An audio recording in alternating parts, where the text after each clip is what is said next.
پاکستان تحریک انصاف کل مینار پاکستان پر سیاسی قوت کا مظاہرہ کرے گی۔ اس سلسلے میں مینار پاکستان پر بڑے سیاسی پاور شو کی تیاریاں جاری ہیں۔ Chairman P T I Imran Khan آج لاہور پہنچیں گے۔ کپتان نے دوسرے صوبوں سے آنے والے کھلاڑیوں کو آج شام لاہور پہنچنے کی ہدایت کر دی ہے۔ چیئرمین پی ٹی آئی کا کہنا ہے کہ کے پی، بلوچستان، سندھ سے آنے والے لوگ آج شام مینار پاکستان پہنچیں گے۔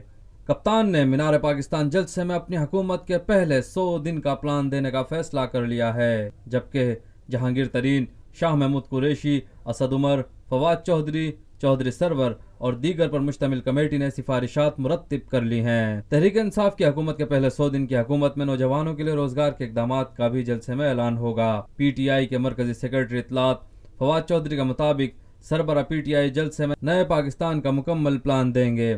پارٹی کی اعلیٰ سطحی کمیٹی کی مشاورت سے پہلے 100 دن کی اقدامات کی سفارشات مرتب کر لی ہیں۔ واضح رہے کہ تحریک انصاف کل مینار پاکستان پر عوامی طاقت کا مظاہرہ کرے گی، جس میں پی ٹی آئی کی جانب سے بڑی وکٹ گرانے کا دعویٰ کیا گیا ہے۔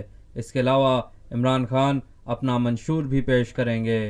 یہ ہے خبر کا جہاں اور آپ دیکھ رہے ہیں TNN TV۔